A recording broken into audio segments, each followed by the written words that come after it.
nome do Pai, e do Filho, e do Espírito Santo. Amém. Naquele tempo, Jesus contou esta parábola para alguns que confiavam na sua própria justiça e desprezavam os outros. 2 homens subiram ao templo para rezar. Um era fariseu, o outro cobrador de impostos. O fariseu, de pé, rezava assim em seu íntimo: ó Deus, eu te agradeço, porque não sou como os outros homens, ladrões, desonestos, adúlteros, nem como este cobrador de impostos. Eu jejum 2 vezes por semana e dou o dízimo de toda a minha renda. O cobrador de impostos, porém, ficou à distância e nem se atrevia a levantar os olhos para o céu, mas batia no peito, dizendo: meu Deus, tem piedade de mim, que sou pecador. Eu vos digo, este último voltou para casa justificado, o outro não. Pois quem se eleva será humilhado, e quem se humilha será elevado. Palavra da salvação. Glória a vós, Senhor. Meus irmãos e minhas irmãs, estamos no Evangelho de São Lucas hoje, no capítulo 18, de 9 a 14. Geralmente, quando nós entramos num tempo assim forte dentro da igreja, tempo do Advento, Páscoa, Quaresma, os evangelhos, eles são selecionados. No tempo comum, vocês observem que o evangelho vai lendo-se progressivamente, capítulo 8, capítulo 9, capítulo 10 e vai assim por diante. Hoje a igreja selecionou neste sábado da 3ª semana o Evangelho de São Lucas, capítulo 18, do versículo 9 até o 14. Sempre lembrando que o Evangelho, neste tempo da Quaresma, e em todos os tempos, há sempre uma reflexão que nós precisamos fazer. É Deus que está nos chamando a atenção. É Deus que está dizendo assim: olha, tem algo na nossa vida que nós precisamos mudar para sermos santos, porque Deus é santo, né? E nós somos filhos de Deus, nós precisamos ser santos como Deus, com todas as fragilidades. É por isso que Deus está sempre nos mostrando. Deus não está mostrando para apontar simplesmente, para colocar nós no inferno, sabe lá o quê. Ele está nos alertando para que nós possamos levar uma vida santa e ganharmos o céu. E o que é que hoje Jesus está nos mostrando nesse tempo da Quaresma? Será que esse evangelho, ele diz de mim, será que realmente eu estou precisando mudar? E aqui vocês viram Jesus falando de um fariseu e de um cobrador de impostos. O fariseu era sempre aquele que, ali no tempo de Jesus, era considerado, entre aspas, como aqueles que cumpriam a palavra de Deus. Eles eram cumpridores, eles se achavam os puros, eles se achavam os santos. Os outros são pecadores, são meramente pecadores. E aí Jesus, ele conta esta parábola.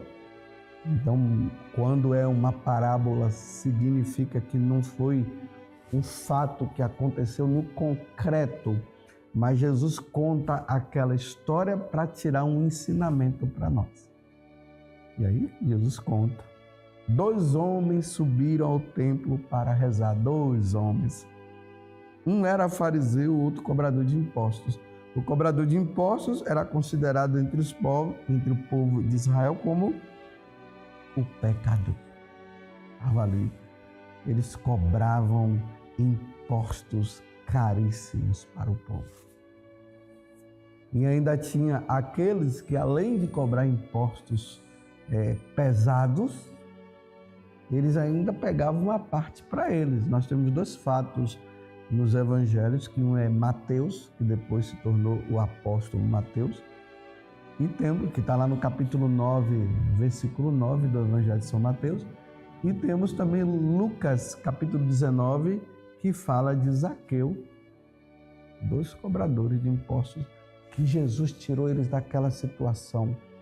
Mateus se torna apóstolo e Zaqueu, ele reconhece que ele precisava retribuir agora, ou melhor, repor o que ele havia pego das pessoas.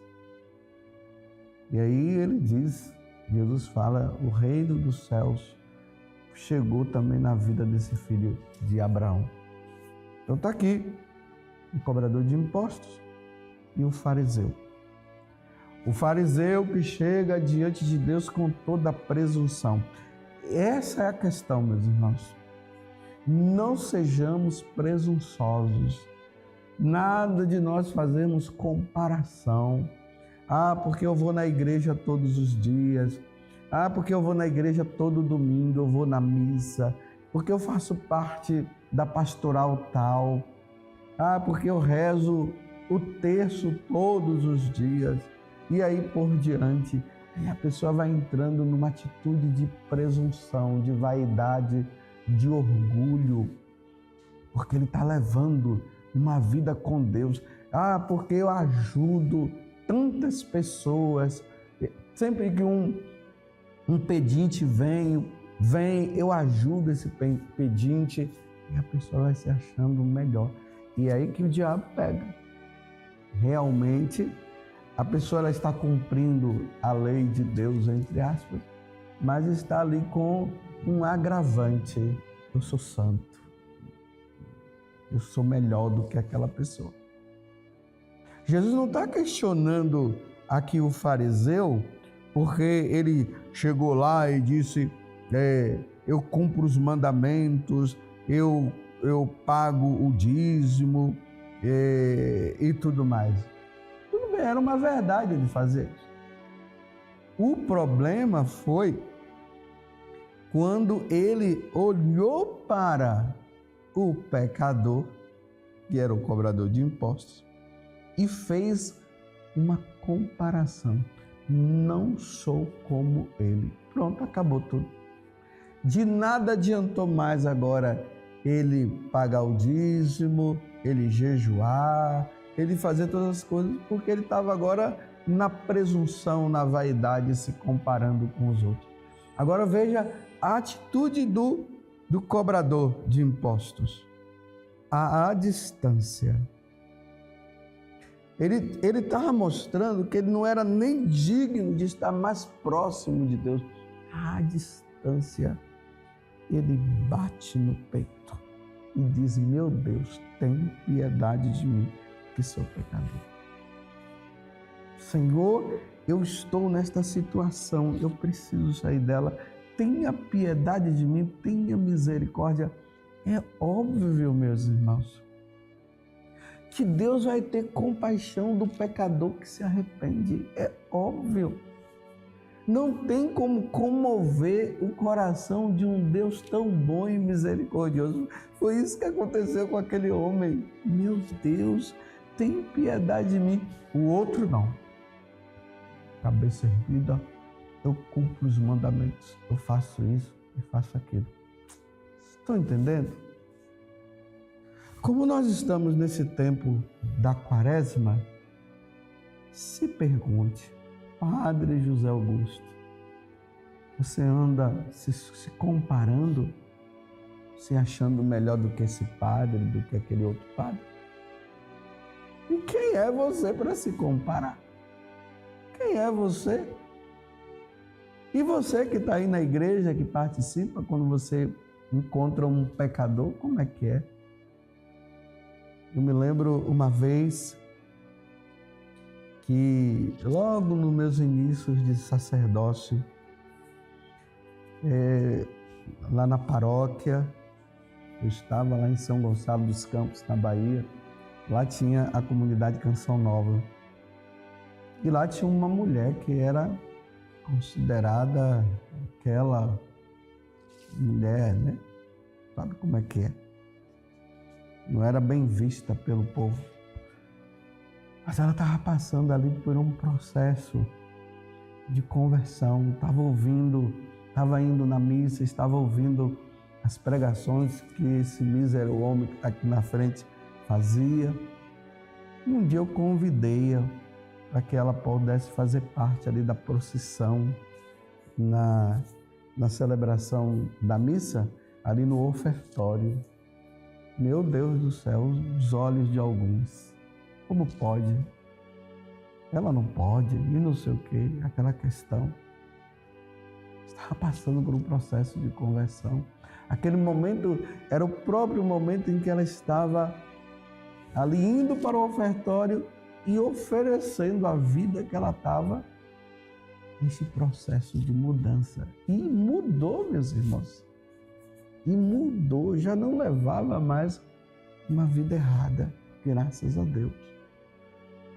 Mas os olhares, é esses olhares que nós não podemos ter. Quando um pecador entra na igreja, nós deveríamos nos alegrar, porque Deus está fazendo. Deus está fazendo. Agora, claro, existe o pecador também que é presunçoso, ele não quer largar o pecado, ele quer continuar naquela vida errada. Aí não dá certo, meus irmãos. Aí não dá certo. Mas aquele que está no processo, está na mudança, peçamos a Deus a graça, então, de não cairmos nesta situação de comparação. Vamos neste caminho de santidade, mas sempre batendo no peito. Eu sou pecador. Tanto o pecador, como aquele que é pecador e acha que não é, porque todos nós somos pecadores, precisamos bater no peito. Longe de nós a vaidade de se achar melhor do que os outros. Quanto mais trilhamos o caminho de santidade, mas mais no peito nós batemos e dizemos: Senhor, tem piedade de mim.